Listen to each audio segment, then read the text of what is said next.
YTP అధినేత్రి Sharmila Congress లో చేరికకు రంగం సిద్ధమైంది. ఈ నెల 4న హస్తం పార్టీ తీర్థం పుచ్చుకోనున్నారు. మల్లికార్జున ఖర్గే, సోనియా, రాహుల్ సమక్షంలో హస్తం పార్టీ తీర్థం పుచ్చుకోనున్నారు షర్మిల. ఆ తర్వాత వరుస ప్రకటనలు వెలువడే అవకాశం ఉన్నట్లు తెలుస్తోంది. ఏపీలో కాంగ్రెస్ తరపున స్టార్ క్యాంపెయినర్ గా బాధ్యతలు చేపట్టనున్నారు షర్మిల. వైఎస్ బ్రాండ్ తో కోల్పోయిన పార్టీని అదే బ్రాండ్ తో బౌన్స్ బ్యాక్ అయ్యేలా కాంగ్రెస్ పెద్దలు ప్లాన్ చేశారు. దీనికోసం షర్మిలను రంగంలోకి దింపారు. అయితే కాంగ్రెస్ లో షర్మిల చేరడం, ఏపీలో ప్రచారానికి సిద్ధం కావడం ఏ పార్టీని ముంచుతుంది, ఏ పార్టీకి మేలు చేస్తుందనే చర్చపై రాజకీయ వర్గాలు, సామాన్యుల్లో భిన్నాభిప్రాయాలు వ్యక్తమవుతున్నాయి. షర్మిల చేరికతో లాభమయ్యేది కాంగ్రెస్కే అనే చర్చ జరుగుతోంది.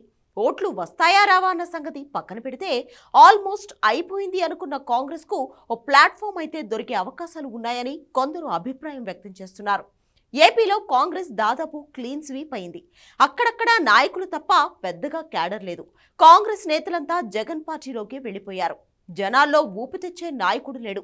కనీసం రాష్ట్రంలో కాంగ్రెస్ పార్టీ ఒకటి ఉందని చెప్పడానికి కూడా లేకపోయింది. అలాంటి పార్టీలోకి వైఎస్ఆర్ బిడ్డ షర్మిల చేరుతుండటంతో ఆ పార్టీకి అంతో ఇంతో మైలేజ్ వస్తుందన్నది కొందరి అభిప్రాయం. రాష్ట్ర విభజన తర్వాత ఇప్పటి వరకు కాంగ్రెస్ కు ఏ ఒక్క చోట కూడా కనీసం డిపాజిట్ వచ్చే పరిస్థితి లేదు.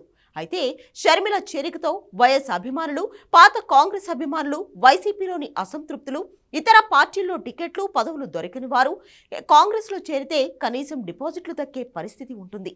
ఇప్పటికిప్పుడు షైన్ అవుతుందని కాదు, కానీ జీరో స్టేజ్ నుంచి కాస్త లైమ్ లైట్ లోకి వచ్చే అవకాశం ఉందని అంచనా వేస్తున్నారు మరికొందరు. ఇక అటు షర్మిల ఎంట్రీతో టీడీపీ, జనసేన మీద, పార్టీ మీద ఎలాంటి ప్రభావం చూపించే అవకాశం ఉందన్న దానిపై జనాల్లో భారీ ఆసక్తి కనిపిస్తోంది. ప్రభుత్వ వ్యతిరేక ఓటు చీలొద్దని భావిస్తున్న చంద్రబాబు, పవన్ కు షర్మిల ఎంట్రీతో కొంత ఎఫెక్ట్ పడే అవకాశం ఉందని కొందరు అంటున్నారు.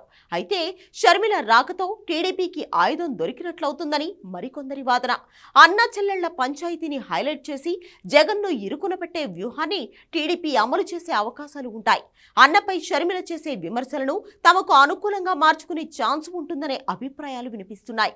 ఇక అటు కాంగ్రెస్ లో షర్మిల చేరికపై వైసీపీ నుంచి, జగన్ నుంచి ఇప్పటి వరకు పెద్దగా ఎలాంటి రియాక్షన్ రాలేదు. అయితే ఆళ్ల రామకృష్ణారెడ్డిలా మరికొందరు వైసీపీ నేతలు టికెట్ దక్కకపోతే షర్మిల వెంట నడిచే అవకాశాలు లేకపోలేదు. ఎలా చూసినా షర్మిల ఎంట్రీతో వైసీపీ మీదే అంతో ఇంతో ఎఫెక్ట్ కనిపించడం ఖాయమనే చర్చ జరుగుతోంది. ఇక అటు కాంగ్రెస్ లో చేరి ఏపీలో బాధ్యతలు తీసుకోవడం కంటే షర్మిలకు ఇది రాజకీయంగా పెద్ద సవాల్ లాంటిదే. కాస్త అటు ఇటైనా పొలిటికల్ కెరీర్ ప్రమాదంలో పడే అవకాశం ఉంటుంది. అయితే కాంగ్రెస్ నుంచి షర్మిలకు స్పష్టమైన హామీ వచ్చినట్లు తెలుస్తోంది.